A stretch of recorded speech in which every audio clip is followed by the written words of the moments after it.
aktualisht tema e sotme është se sa të përkrau ndihen shtetasit e huaj dhe kryesisht biznesmenët e huaj në Shqipëri.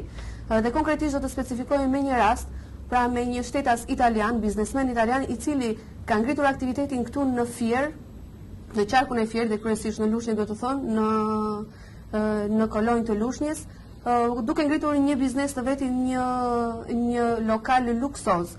Por problemet ti janë të shumta dhe kryesisht do t'i specifikojmë vetë të ftuarit tanë në studio ditën e sotme. Mirëmbrëma dhe mirë se erdhët. Atëherë le të prezantojmë edhe emrat e tyre për teleshikuesit tanë që na ndjekin këto momente. Kemi të ftuar në studio të dashur teleshikues Santo Malaspina, Marcela Kaja, Bashortja, apo ju bashkëtoni e sa vizetuam. Pra këta do të jenë dy të ftuarit tanë për emisionin Xhungël ditën e sotme. Ndërkohë që unë do t'i lutesha regjist për të hedhur disa plane nga një ngjarje që ka ndodhur dje pikërisht në lokalin luksoz të biznesmenit italian Santo Malaspina, ku persona ende të pa identifikuar për policisë i ka vënë zjarri makinës së tij Jeep Land Rover që i ka kushtuar 37.000 euro. Do të thoshja një CV të shkurtër se kush është Santo Malaspina.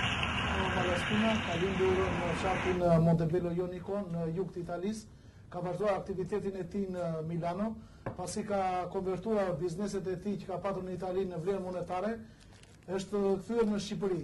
Kthimi në Shqipëri e ka bërë pasi është njohur para 6 vjetësh me shqiptare nga kolonja e Lushnjës, Marcela Kaja. Bashkëtojnë, ka një fëmijë, ka një vajzë 2 vjeçe.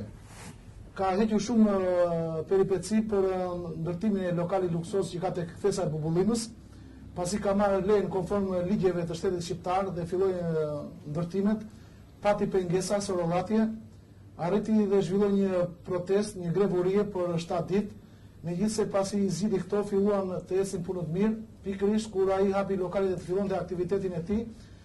Santo Malaspina përsëri hasi në sorollatje dhe në burokracinë e autoriteteve dhe të administratës shqiptare. Pikërisht për këto sorollatje